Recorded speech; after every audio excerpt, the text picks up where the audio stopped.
some of the sound down. We don't have our mics, Yeah. so we're just going to have to Wing kind of it. wing it. Oh. Make sure that shot looks good.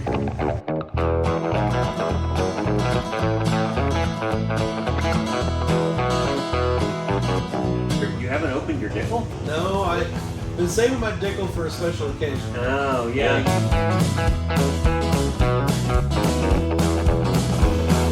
There it is. But these guys are playing Wordle while they're writing songs. That's how they're writing their songs. Yeah. Every day is Wordle. So, welcome to the Smokey Guys Missed Connections. Yes. If you were at that event last year and making eyes at Hank, please show up again this year. Yes, please.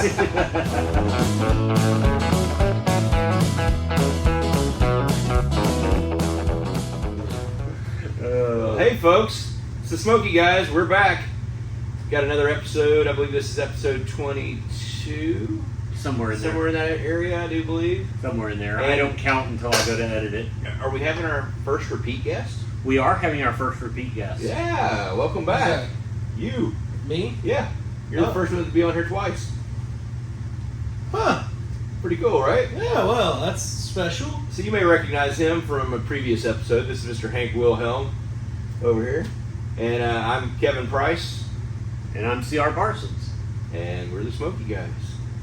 And we're smoking. That's right. We're sitting around here. You got through playing a show tonight and Yeah. came over to join us. And I see that you are not drenched in sweat. That's because I'm on shirt number 3. I figured that was the case. And I'm on shirt number 4 of the day. 3 since I've been in Tulsa. I figured that was the case. But we were sitting around here smoking and chatting, and the conversation was good. So I'm like, well, let's throw on the camera. Let's get an episode in. Just make a conversation go bad at this point. Right, Yeah. exactly. Bring it down. Exactly. Exactly. So how'd your show go? It was pretty good. Kind of started off a little rocky. First of all, it was scorching hot. And first song out the gate, forgot the words. I've been playing the song for 13 years and just went blank. And then I decided I should move on. So I started to play the next song, and about 2 minutes in, or a minute and a half, busted my D string. Oh no. And I thought I could limp through it, and then realized that every bit of that song that I was playing used the D string. And I was like, So I just said, well, guess I probably shouldn't have got out of bed this morning. Frantically found my spare box of strings, thinking I will literally lose my mind if they're not full. And strung it back up, and off I went, and I tippy-toed around it till the sun went down, and then I started leaning back into it, and had decent participation. People clapped. Okay. And it was nice to me, so it was a little fishy at times being around the lake and whatnot. Well, yeah, that's always going to be the case. So when you said it was rocky, I was like, yeah, because you're playing on a dock. It's bound to rock, sway. Let me tell you, they got a couple of them brought their boats right up. They were lined up where they normally park. So the couple young groups come up with their really rich burning fuel. It was they had problems getting her started back up, and I could have told them, it's like, well, it's because you guys were flooding them coming in. But anyhow, they got up on the stage area, climbing in, and was like pushing, trying to pull and tie. So I'm over there just rocking with the microphone. and they're trying to be like, not like bug me or nothing, but it's just making it worse. Right. So you played out on Lake Keystone, which is just out west of Tulsa. Yeah. Sand Springs area. Yep, Sand Springs. Seems like somebody else that's associated with this podcast has something to do with Sand Springs. Yeah, I don't know if they still admit him or claim him. Yeah. I think his name used to be on the water tower. Well, it was, but what it said before that, we can't repeat on this podcast. Right. Was he up there painting over it or what? Well, we were talking about new music. I was listening to Turnpike's new album on the way here. Yeah. And I heard a couple or three songs, and they're pretty good. Yeah, I've liked it. I've listened to the whole thing all the way through probably 5 or 6 times since Friday when it was released, and really enjoy the like I say, I think that East Side of Love song's got some potential. I think it's a really good song. Yeah. But as usual, Evan Felker just writes great lyrics, and that's where a great song comes from. It's getting words that all transport you. How those guys do that blows me away, because it's just like it pours out of them. And I don't fully understand that. I've written songs, but all of my songs seem to come off cheesy compared to what they write.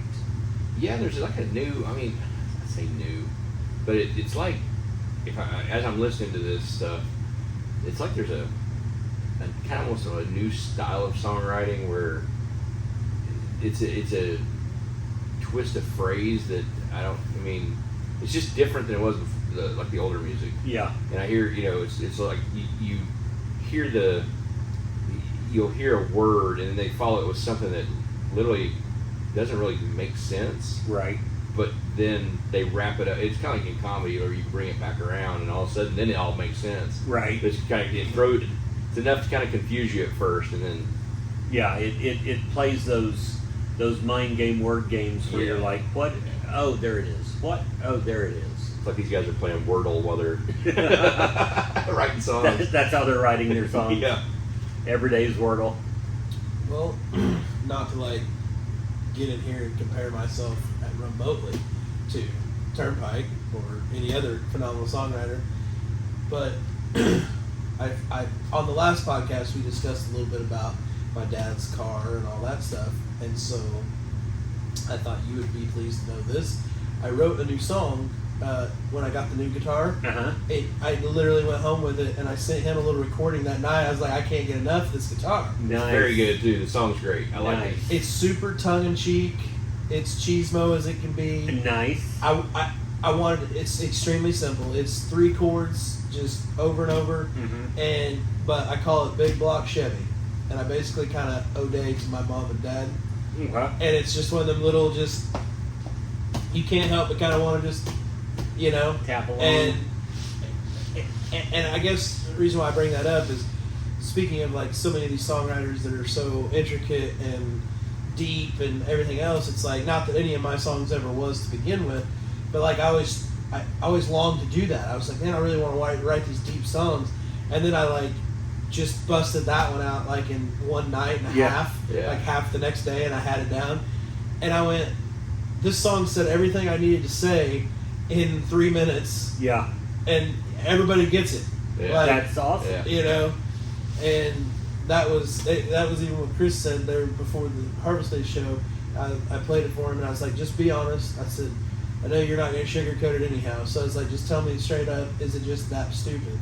And he was like, no. He said, I see what you mean. He goes, you're right. It is real just, tongue-in-cheek. But he said, the thing about it is, he's like, only somebody that knew what they were doing wrote it to come the full circle that did. Right. And basically, the catch to it was, I tell about my car, and then I tell about having the girl that rides in the car with me. Then I tell about the town, talking about me and jealous of me, envious of me, basically for having the car, but also having the girl. Yeah. And then I close it with, basically I have this car, and now I have a girl who shares my last name. I brought it all back around with, now I'm married to her and stuff, and we still raise hell with the car, nice. In the town. I like it. I like it. But yeah, I did it with that new guitar, and I was like, and what was funny was, it's so simple chords, and the neat thing about it was, that guitar, I'm anxious to see now that it's been set up more where I want it. I'm anxious to see if it plays out more like my Gibson, or whether it's still going to be kind of stubborn. It didn't want to play certain chords that I play with the Gibson. It didn't flow easy, and it flowed really good with these chords, and that started steering me a different way of songwriting. That and happens. Chris even said that. He's like, I see what you mean. It don't seem to want to. They don't play as easy on certain ones. So I'm kind of anxious to see if it'll bring some more songs to life. Yeah, I've actually had possession of this guitar longer than you've had it. Literally, yes.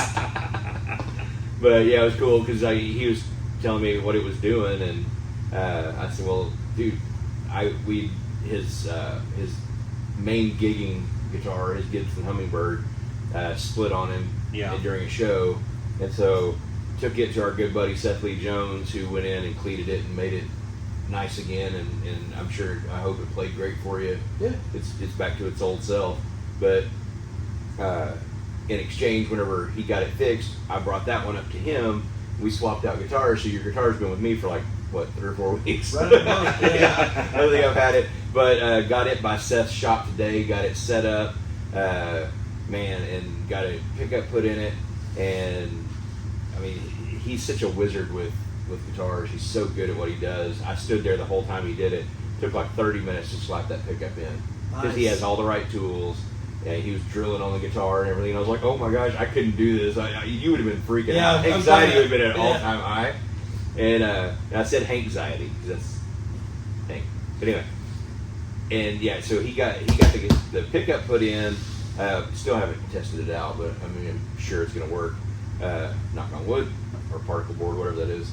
And we got you fixed up. He did some filing down of the nut up there to lower some of the strings, and hopefully, like I say, correct that. But man, he slapped the new strings on it fast. I mean, I think I can lace up a guitar pretty quick. That cat, man, he got those things in there, stretched them the whole bit really quick, and then tuned it with a tuning fork. Yeah, so he didn't cheat like with us using snark tuners and stuff. Man, he just used that tuning fork, bing, and then just pluck. Did it like maybe 2-3 times, and it was in perfect tune. Wow. It was awesome to watch. I wish I could have been there for that. Man, that would have been cool. It was neat. But you know, he I'll say did a great job. I can't wait for you to get the guitar. We'll get it tonight and see what you think of it. Yeah, I'm pretty anxious. I've got some shows coming up here in September. I'm going to take both guitars with me, because that's kind of the idea. Was after this debacle with the Gibson busting, I was like, for now on, I'm going to take 2 guitars with me. I hate being like that, because I went for over 12 years almost just carrying one guitar, well, just having one guitar. Yeah. But after that happened, you know, granted, it broke, I was still able to play it. Mm-hmm. But, you know, just like busting a string when you're frantically trying to get started, it'd be nice just to grab the next one and worry about fixing the string on break. And so I'm really anxious, but I'm also just anxious to play it out, because, I don't know, my excitement about it is because it's going to be something different. For 12 years, you've seen me with this guitar, with this Gibson, so it's going to be kind of neat to have pictures with me at this other guitar. Yeah. So... Well, I can tell you that had you been there and watched him fix it and tune it and then play it, you'd probably just go home and put it on eBay, because he plays guitars so well. Yeah, well, yeah. Like, man, I don't know if I want to play anymore. This is not even fair. And then I was talking to Seth about other guitar players and stuff, and he said the same thing about Christopher Kingfish. Oh yeah. He was like, man, I went and watched him play one time, and he said, I just wanted to bring all my stuff back and just set it on fire. He's like, I have no business playing after watching that guy, you know, because, you know, he's as wide as he is tall, and he's got big old little old sausage fingers, and just burns up the neck of a guitar like none other. Yeah. And it's interesting to watch people at different levels talk about stuff. Well, that's, you know, and I guess that's what makes a lot of them get better, I suppose. Anybody else new? Y'all listening to anything else? We were talking about new music, and we were talking about Zach Bryan's new album. Yeah. I haven't heard it yet. Self-titled album, 16 tracks. Like I say, I personally found like 5 or 6, which they grow on you over time. And so a lot of times you'll listen to an album and think, oh, well, that wasn't that good, because you're used to hearing all their older stuff that's grown on you.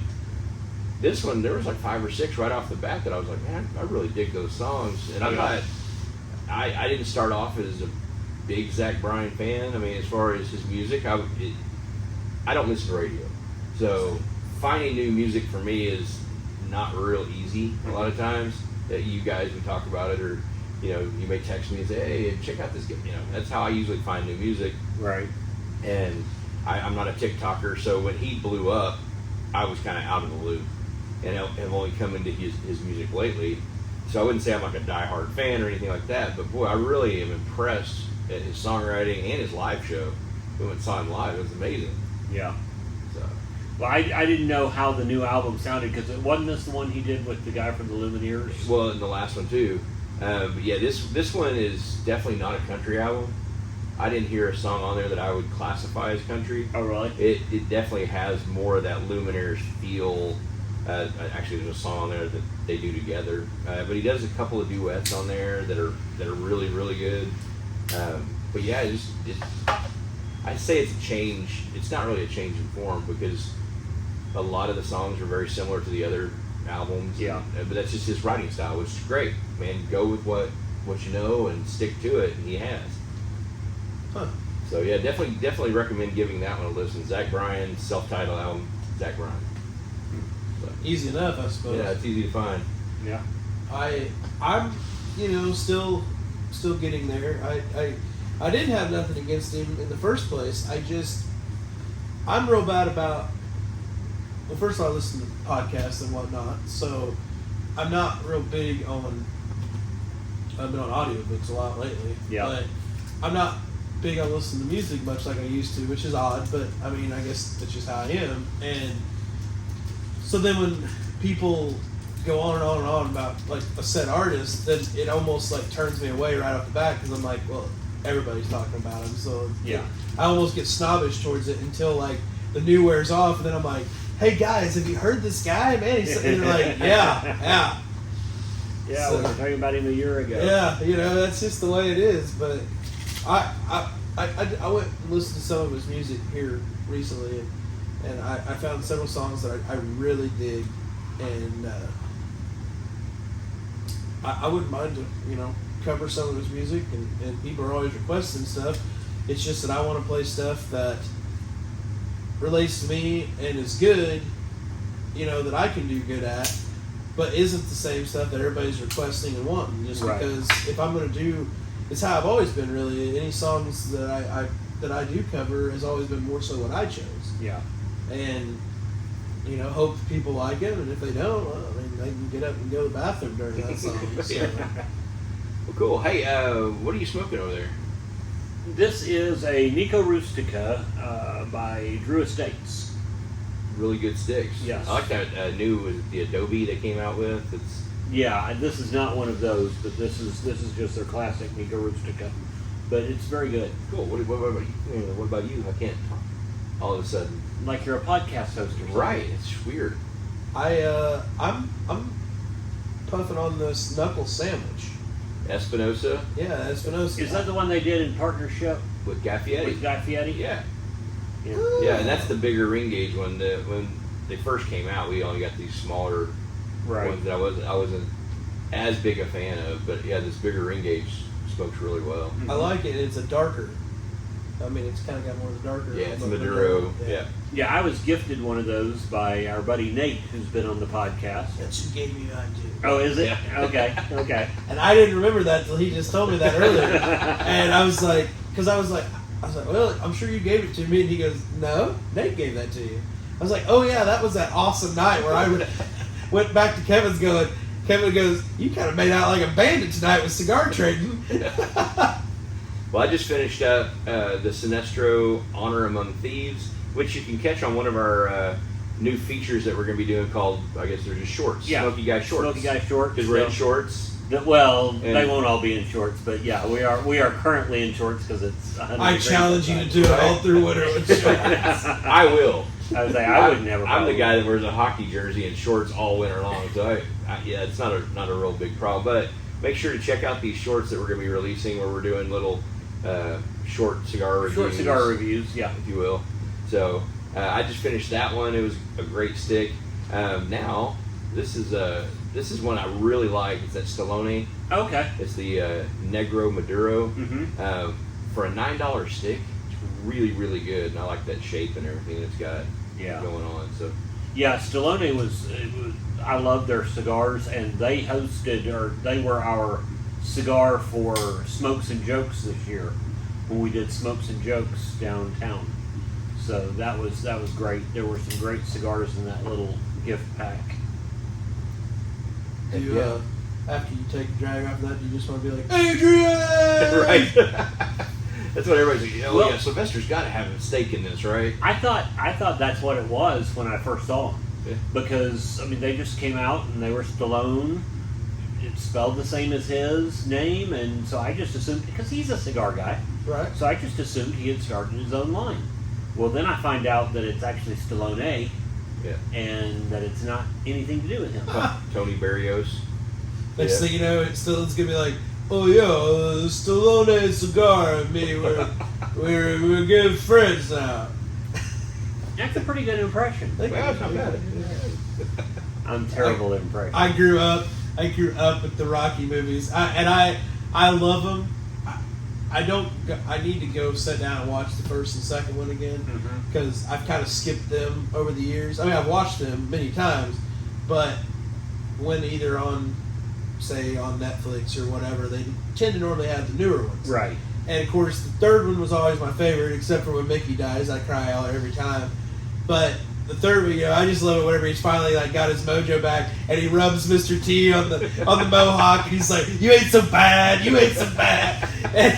And it just cracks me up. And then of course, 4 is my all-time favorite.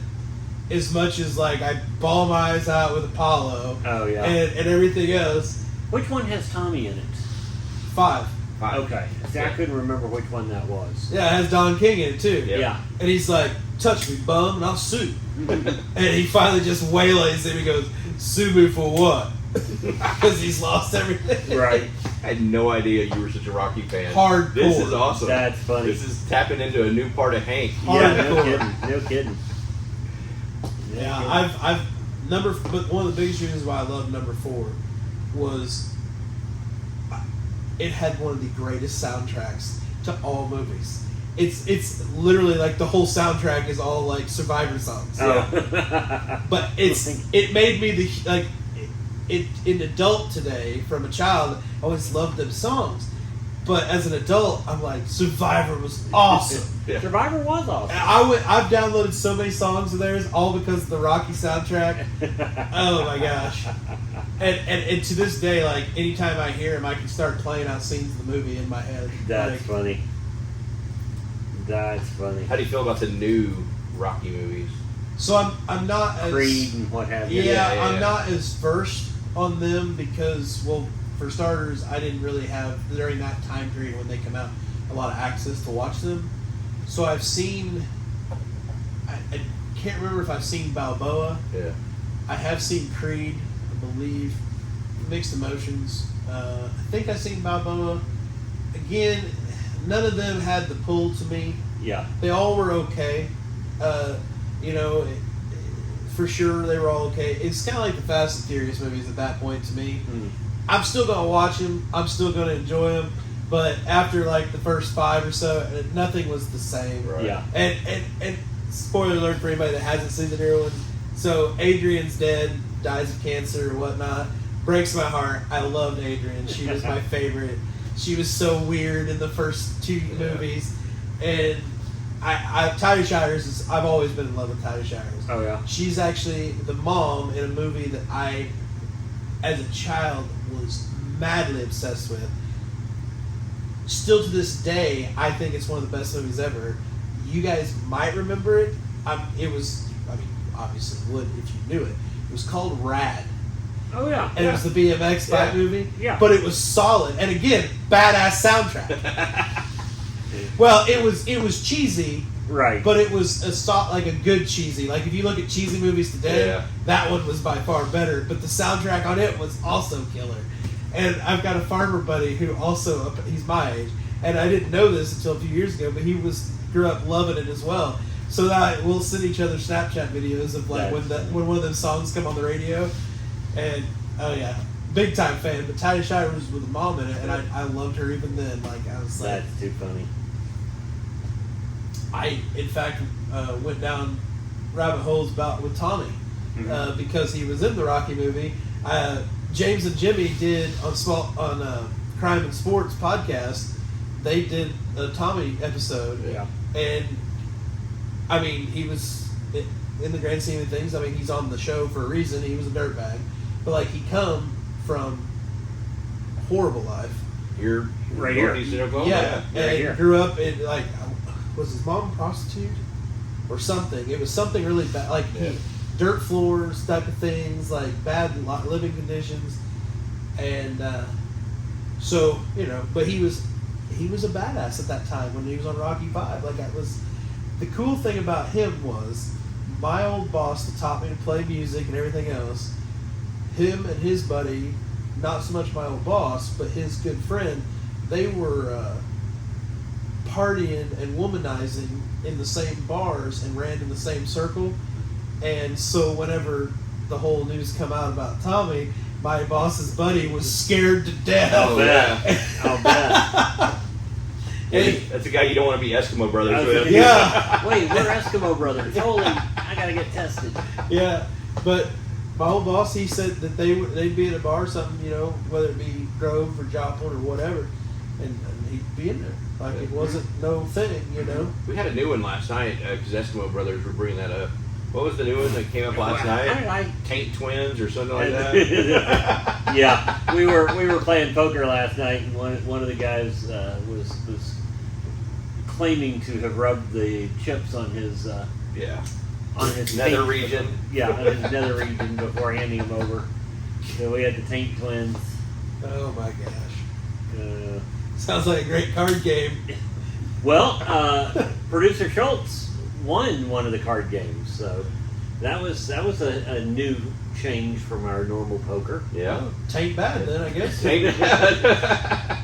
And then in our second game, we had a legitimate bad beat. I had a full house with aces, and Which is an awesome hand and would have been spectacular. against almost every other hand last night, it would have won. Mm-hmm. But somebody here, this guy over here, when I laid down my cards, And started to reach for the chips. yeah, he goes, "Oh yeah, that's really nice." Except I have 4 9s. He had quads. I dropped quads. I couldn't believe it. I couldn't believe I drew quads. Yeah, 2 hands later, another guy drew quads. I was like, what are the odds of that happening? Wow. Yeah, we had some monster hands last night. Yeah. Because Schultz, didn't you have straight flush? Yeah, first time. So straight flush, 2 quads, a bunch of boats, Tons, yeah. just a bunch of big hands. Wow. Yeah. Well, what is it George Clooney says on Ocean's 11? The house will always win. The full house will always win unless you have that something with 4s. Yeah. And then you go big. I I forgot did, how the line is, yeah. but like it's a really cool line to even use in live. Yeah, Like I did. When I had quads, I went big. Yep. And He bet it right, and I didn't feel bad losing it. I mean, it's like one of those things of we bet the way we were supposed to bet. The hand worked itself out. Mhm. There was nothing shady about it, or nothing So- bullying about it, or Right. anything like so that. the quad 9s would be, say you were holding 3 aces and 2 kings. The only thing I could have beat it with was what straight Straight flush, flush. or royal flush. Right. Yeah. Yep, a straight flush would be the only thing that beat it. And a straight flush wasn't possible with what was on the table. Right. Yeah, it was Been a forever fun. since I played poker. It was a fun night. Of course, we had a bunch of people who didn't seem to know what they were doing last night. That would have been me. That Which is always fun. well, it always drives me a bit nuts because there are little rules that you're used to people knowing. Yeah. Like leave the cards on the table. Yeah. Don't pull them down to your lap. Yeah. And little things like that, so you can tell who's still in and who's out, and that you place your bet in front of you, not all the way into the pot, so you can tell each round what the bets are. And by the time you get everybody drinking and smoking and get about a half a game in, if people aren't doing that, it's hard to follow the game sometimes. Now, were you doing like a Texas Hold'em? Yeah. Okay. Yeah, that's the easiest. That's one of those games that's easy to learn and then takes a lifetime to master. So you can teach it to somebody that quick as long as they understand what hands of cards Now, look like. Do you draw 2 cards and then you go You're off dealt the- 2, Yep. and then you bet, and then you have 3 cards that come up. That's your turn. That's your Flop. turn. That's your Flop. flop. Flop. Yeah. and then you bet again, and then your turn, you bet again, and then your river, and you bet one last time. Okay. I've never been brave enough to play at casinos. I've always went blackjack, even though blackjack, that you want to talk about people that get mad about rules. Oh yeah. Blackjack, I about threw down with a dude one night at a casino because he was getting bent out of shape by how I was playing. Uh-huh. I have since then, well, I don't play it. I have played a long time, but as I played more, I started getting a little bit of that. But he was overreacting. Oh yeah. He was trying to it was like, look, dude, if you're that good, why are you sitting at the $5 table for Right. starters? Second of all, I worked all week to spend this money. I'm gonna play it the way I want to play it. Because Yeah. it wasn't like I was being reckless and foolish. It was just, it wasn't how he wanted me to play. Yeah. And it's like, well, if you're that good, go to the $25 table or the $50 table. Leave me alone. Yeah. Exactly. And because even the dealer was starting to get, like, he was almost basically about ready to say, look, dude, if you're that advanced, why are you at the most simplest table, like the cheapest table? But I finally looked at him and said, I guess it's my money, so I guess I'll play however. And he was like, well, then I guess I'm going to leave the table. And I was like, bye. Bye-bye. Bye-bye. Because, like, there was just I'd been really patient, like, thinking at first he kind of, like, helped me. Right. And then he started being a jerk, and it's like, okay, dude, like, I am fine with getting escorted out of a casino for getting mad at somebody for telling me how to spend my money. Yeah. Like, like, I'm okay with that. I haven't played at the casino in forever. It's been a minute. We've had some fun card games, and those are more fun to me than going to the casino and playing anymore. Oh yeah. I would say this here would have been a lot more to me. I mean, a lot more fun. The casino deal kind of always makes me, because like I said, I'm on edge, first of all, somebody going to be a jerk. And then it's so packed, and everybody's standing around you. And it's, you know. When I was younger and go to the casino a lot, going to concerts, and then after the concert was over, going in the casino and playing, Right. I was about, hammered drunk, so I really didn't care. It seemed fun, but now I walk in there, I'm like, oh, it seems like too much stress. Yeah. Oh, well, how are you liking your cigar? You're about halfway through. What's it doing for you? I love every bit of it. It was, out the gate, it was a little bit stout and bitter. But now I'm currently cruising on autopilot. It's real smooth. Yeah. There's no, I wouldn't say a flavor as in meaning there's no like pepper, there's no sweetness, it's just mellow and smooth right now. It's been a long time since I've had a cigar, so I'm actually really impressed that I come out the gate with this Madura, but I like it. I'd be happy to have some more. Yeah. Very cool. What about you, Kevin? What about me? What do you want to know? My cigar? No, Do your you wanna know? inseam. Yes, I Yeah. want to know about your cigar. No, this is a great one. What I like, this one starts off pretty spicy, pepper flavors, stuff like that. So does your inseam. Yeah, it's all pretty much the same. Yeah. But no, it's a great smoke, and it's burning nice and even, and no complaints here. I'll tell you, good job, Sylvester. Yeah. Oh yeah. Sometimes you gotta fall. What about you? Yeah. How you liking yours? It's good. It's exactly what I expect from a Nica Rustica. It's a little nutty, a little woody.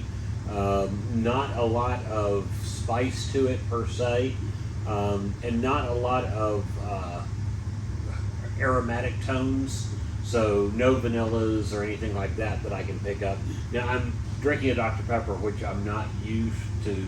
I don't usually drink Dr. Pepper when I smoke a cigar, so I'm not sure if that's having any effect on it. Oh, I guarantee it will, because I'm drinking an agua fresca. I'm not even drinking booze tonight, but it definitely changes the way these are. But I enjoy doing that occasionally, like even just sitting down with a nice big glass of water. Yeah.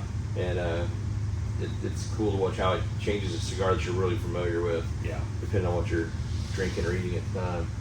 But you also had a French onion dip and stuff. Right. I had some spicy Doritos and French some of that onion dip, earthiness, so maybe the spicy Doritos. It may be a holdover. Yeah. I had that porky burger there. That's what I was eating. It's for sure going to give me a heart attack. It was a beef patty. It had pulled pork, and I didn't see this in the description, but apparently it had bacon on it too. Nice. Yeah. So I was like, I mean, I'm not complaining, but and you didn't see me eat the sides. I ate the sides on the way here, which was onion rings, and they were really good. But I had to eat something. I was starting to get pretty hungry. I had a BLT for lunch. Well, Hank, how's farming going this year? I know you guys were hurting for rain for a long time.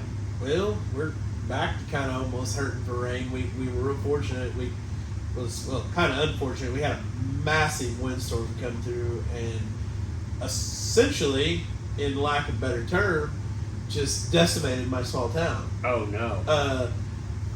The houses and everything is still there. It wasn't like a tornado come through and wiped it out. It was just straight line winds at like 100 mile plus. Yeah. When was that?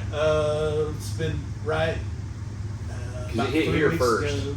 So was that about the same time we got ours? Yes. Was that the one that took us out? It wasn't the same one. It was the one. Mine come out of the north. It was that big windstorm we had after the one that took out all the power. Okay. But it was that last one we just had. It came through here and then hit you. Ah. Okay. Yeah, that was a brutal one. I think it was that weekend we were supposed to go play at Humble. That's right. This one happened on a Monday. Yeah. Or Sunday night. Sunday night.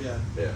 And I didn't know how high the winds were, but I can tell you this much: I was scared to death. Not like for my safety. I was scared to death of what all was going to be there, like not be there the next day, or what was going to be down. Right. And yeah, Golden City was a mess. Essentially, I'm just using numbers here. There's obviously more than this, but say there was 15 power lines in Golden City. There was 14 of them down. Wow. There was, without exaggeration, there was at least 2 to 3 big trees on every block down, uprooted. Yeah. Wow. And of course, small buildings, older sheds, leveled them. Of course, a lot of people's damage to the roofs was trees coming down, and like one lady actually had like a big, huge limb come down through her roof and come right into her bedroom. She had went into the other part of the house, thankfully, my goodness. when it hit, and it drilled right on down through, it poked right down towards her bed. Yikes. Wow. And there was several of those things. Of course, Golden City was out of power for 2 or 3 days,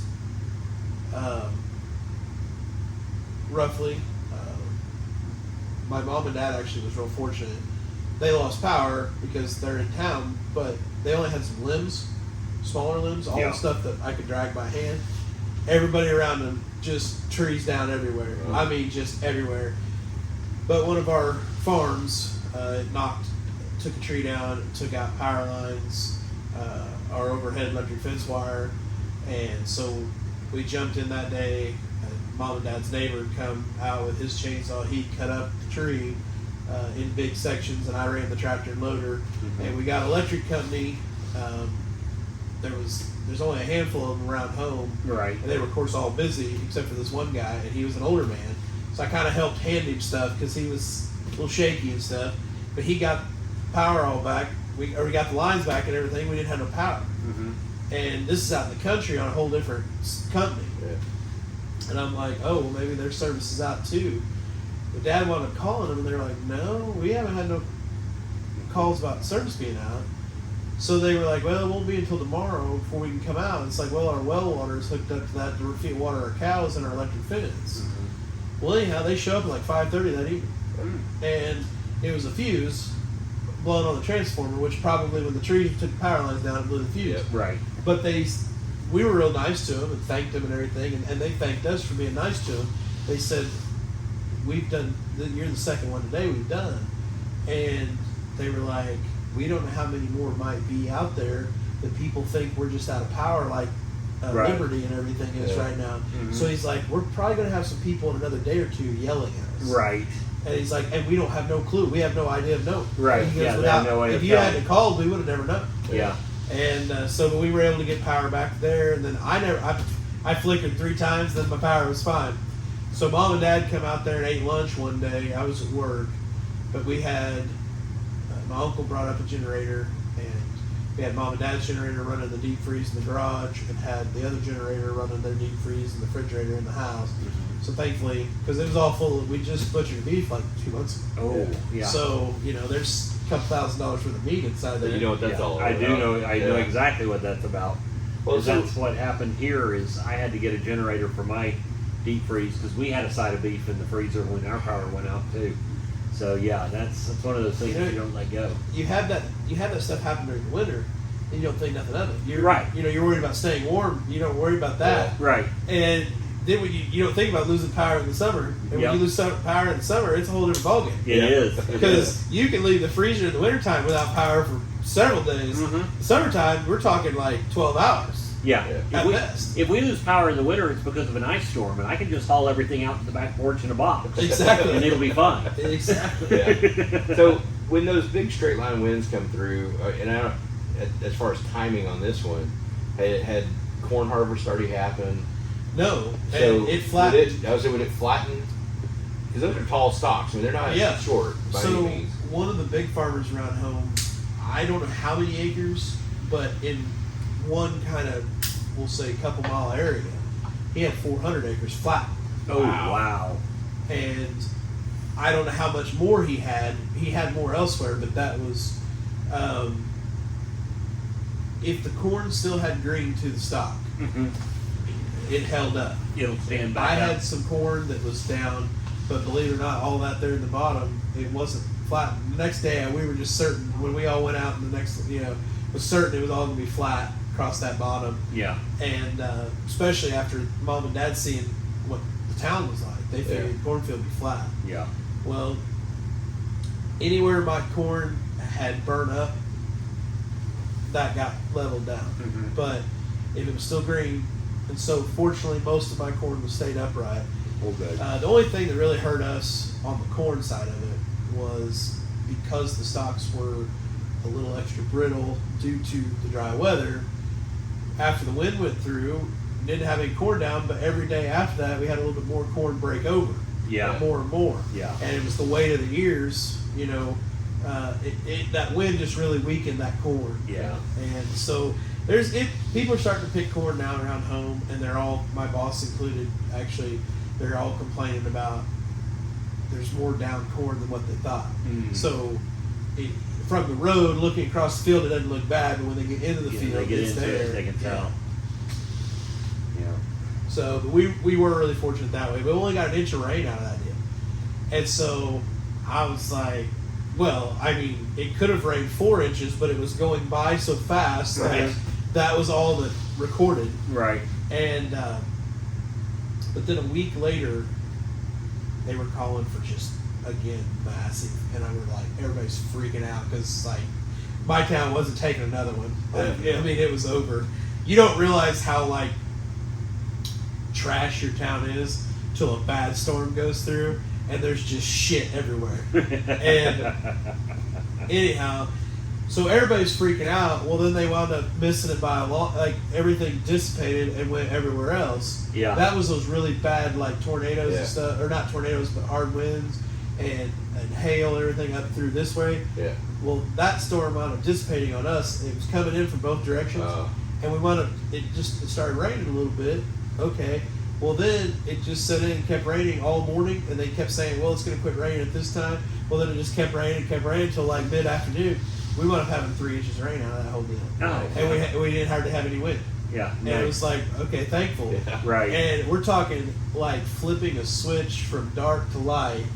Soybeans changed. Oh, really? Yeah, in like just literally like 2 days, they went from, looking just sick and not done to, oh my gosh, we're like great now. That's awesome. And so we've been really fortunate, but after a week, just like here, we've been running right there with you on temperature, and we're fortunate enough that it's still got moisture and everything after that big rain. Yeah. But they've pretty well knocked the rain forecast out for the next like whole week and a half. So it's like we're still kind of need another rain. One more rain would really do the beans a lot of good. The corn's done. Where the corn is, it don't matter. It can rain. The only thing rain's gonna do, the corn is actually make it break over worse. Mm-hmm. So, but Yeah, we're baling hay. We're always the last ones around baling the first cut anyhow. But I'm glad we waited, because if we baled when everybody else was baling, it was brown. Oh yeah. But after this rain, the grass greened back up. Now, it's not that we have any more hay out of the deal, and it's a little bit weedier, but it's also more green, a little bit better quality. Right. So, and a little bit less stress on me. It still can catch on fire, but a lot less likely. Less likely to burn off half the county like it was before. Yeah. Yeah, I've dealt with some of those field fires up in Kansas. My grandparents lived up in Kansas, and they had wheat fields. And dude, if a wheat field catches, especially late in the season, it's a mess. We were old school way back in the day. We were out beating the fire out with gunny sacks and buckets. That's what we were fighting field fires with. It was a mess. And that was the thing, was if you saw smoke, you just headed there, because that's what happened when you had smoke, was everybody headed to you. So you headed wherever you saw smoke. And I can't remember how many fires we fought over the years. See, that's what everybody this year, there was, they were cutting wheat. It was so dry. Everybody was like, trying not to catch fields on fire or anything else. And there were several balers and whatnot burn up there in the middle of the summer. And so we were thinking about getting started haying there right after got done planting and stuff. And it was so dry. The grass was brown. And in like 1 week, I heard of 3 different people I knew had balers or hay mowers or something. 3 different things burn up all real close to home. Yeah. I was like, yep, my antique equipment is not going into the hayfield. Yeah, because all it takes is a spark, and and it doesn't take much of a spark when you've got stuff that dry. We brush hogged off that pasture there, my big pasture by the house, knowing it was going to kill it off because it was so dry, but it was getting real weedy, and so I wanted to clean it up. So we brush hogged it off, and there wasn't no green essentially when we brush hogged it, but when we finished brush hogging, it looked nice and clean, but it basically looked like the wall behind you. It was just almost white. Oh. It was just dead. And even after all these rains, it's just barely turned green again. Like, it really cooked it. But you're talking about Kansas. Unfortunately, one of our favorite venues to play in western Kansas is no more. Englewood Cool closed down for good. Oh, really? Yeah. I actually hadn't seen that yet. Yeah, that announcement came out a few days ago, I believe. Well, I see they were going to be closed that weekend or whatever. I didn't realize. I didn't read on, I guess. Yeah, he followed it up with another post later and said that they were going to permanently close. Hate that. It was a good little venue and fun to play that time we went out there, and was hoping to get back out there at some point. It sure was a neat place and cool people. Yeah, I hadn't gotten to go play there, so I was kind of hoping. Yeah, we haven't been back, and I kept hoping to, but I wondered if that was, they were just, he didn't want to keep paying a lot of money or whatever. There's no way I can afford to play there. Right. Reasonable. I mean, I can't help it. Yeah, it's a bit of a haul. Yeah. But I had a blast there every time. We had a good time. Yeah. And I kept hoping I was going to just try to work out something with him, like, just so I could go back out there. And I hate to hear that. Yeah. I guess we'll have to go play in Laverne then up the road. Exactly. You got any cool shows coming up that you got on the books? This thing will probably come out in the next week and a half or so. Yeah, it'll come out next week sometime. I do. I have... got September 14th and 15th, or 15th, 16th, whatever's a Friday and a Saturday. 15th, 16th. Okay, so the 15th, I'm going to be playing at a new place I've never played at. It's called Hale Hangout. It's in Hale, Missouri. It's a Hale and a long drive, too. And anyhow, it's just a little, I guess, tiny town. And so I put on my Facebook event page, I put Hank Goes to Hale. And I just thought it'd be a good hook. Right. And but anyways, it's a 4-hour gig though. That's, Oh, wow. Yeah, I was like, so 9 to 12. She's like, well, like 9 to 1. And I'm like, Ooh, yeah. Those are hard to do. I basically all but told her, it's like, yeah, so I'm going to be taking some breaks. Oh, like, definitely. It's like, I can't do 4 hours, I'm not doing 4 hours. No, you play 3 and take the equivalent of 1 hour break. Yeah, that's You know, basically what I'm going to have to do. Because that's what we do with the casinos. 'Cause Yeah. they're 4-hour gigs. Right. And same kind of thing.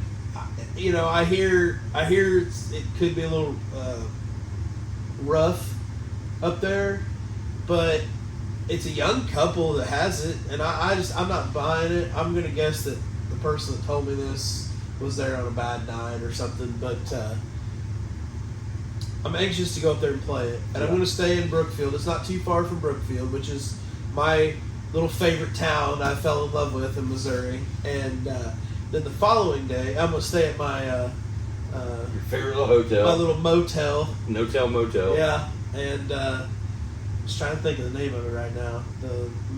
Not Madison. Grumpy Old Man Inn. Grumpy Old Man Inn, yeah. And anyhow, and then the following day, I guess the 16th, Brookfield's having their sip and stroll community, and they'll have like wine tasting and bourbon and beer and arts stuff. And I'm playing from like 5 to 7, and then there's like, I guess, kind of a local, real popular band that's going to be playing after that. Very cool. And I'm excited about that because that particular show is not because, like, Kate got me that. Yeah. It was actually when I played the Cattlemen Association. This younger girl, I say younger because everybody's starting to become way younger than me, but apparently she was there with her husband or boyfriend or family or whatever and see me play, and so she hit me up about it, and I'm like, well, it just so happens that I really wanted to play it last year's but didn't even know it existed until after it was over with, and so I'm getting to play that. So that's the 15th, 16th, and then I've got a private gig, a retirement party on the 23rd, and then I think I'm going to Nashville the 30th. Oh, yeah? For a friend of mine's wife's 40th. And then I don't have anything for a while, and then you and I are going to go do October 14th. Yes. We're going to go play up at Uptown Farms, which is just up the road from Brookfield. Nice. The Our Pumpkin Patch. Good friends Kate and Matt Lambert. Yep. They always put on a heck of a cool little, I don't know, it's like a fall festival, if you will. Yeah. It's really cool up there. And hopefully, if all goes well, the girl that made mad eyes at me through the whole show last year that left before I realized that, oh, she was giving me the look, and Kevin going, she's giving you the look, hopefully she finds her way back to the event, and this time I'll actually You're going to take a break. I'm taking a break. And So, welcome to the Smokey Guys Missed Connections. Yes. If you were at that event last year and making eyes at Hank, please show up again this year. yes, please. Yeah, we actually have a gig on the 16th of September, too, up at Humboldt, Kansas. Mhm. It's kind of a brunch deal. It's like 10:30 a.m. to 12:30 p.m. It's just a couple hours of us going out and playing in the town square. Perfect showtime. Yeah, those are a lot of fun. By 7. But that'll be fun. Then 22nd, I'm doing a song swap here in Tulsa at Crop Happy's, and just found out today it's going to be the Hasty Bake after party because they're doing another barrel pick. This time they're doing a Jack Daniel's barrel, and it's going to have the Hasty Bake logo and stuff all over it. And so that afternoon at like 5 o'clock at B&B Liquor over here, they're going to do the release. And last time, all the bottles sold out in under 30 minutes, I believe. I believe that's right. It was just super quick. So it's a cool party. They bring out their big Hasty Bake cooker and the cook trailer, and they're cooking food out there. And it's just a really neat parking lot party. And then we're going to take the after party over to Crop Happy's and play that. And our great buddy Nica Parsons from Hasty Bake is going to come sit in and play songs with me that night. So Awesome. it'll be a really neat little deal. I'm trying to think what else we got. I don't want to go to that. Right. give me a Jack Daniels Hasty Bake bottle. Heck yeah, come on down. I still have my Dickel. I haven't even opened. Yeah, that's a great one. You haven't opened your Dickel? No, I've been saving my Dickel for a special occasion. Oh, yeah. You I don't wanna just share whip my Dickel out for anything. That's right. You want to share your Dickel with somebody special. Now, I had some of your Dickel. Well, okay. A lot of people have had some of my Dickel. Oh, gosh. Hey, Hank, where can they find you online? Well, Hank Wilhelm Music, Facebook, Instagram, TikTok. But on TikTok, it's a little bit less music and a little bit more drop shots, drink concoctions, and cooking with a little side of farming stuff. And yeah, so I mean, you can add me on Snapchat at Hank Wilhelm Music, but no dick pics.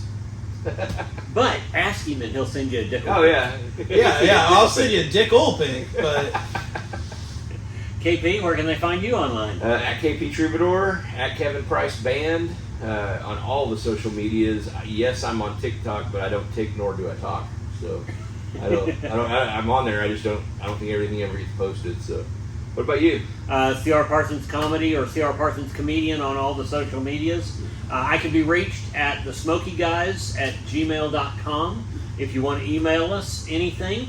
If you have any suggestions as to good smokes, good drinks to pair it with, if you just want to make a comment, let us know what you think of all of this. Make sure to click like and subscribe and hit the little bell. Absolutely. All that cool stuff down here somewhere. Absolutely. And once again, if you want to track your cigars and keep track of them, we do have the Cigar Journal for the Working Man. It's under CR Parsons on Amazon. So look that up. The link will be in the description. Cool. Well, yeah, this is new to you. New news. Yeah. We were just providing lots of information here. I like new news. Yeah, that's always good. It's better than old news, I guess. Yeah, or You know? fake news. Yeah. But hey, I think what we should do is probably wrap this thing up with a, until then, Stay smoky. smoky.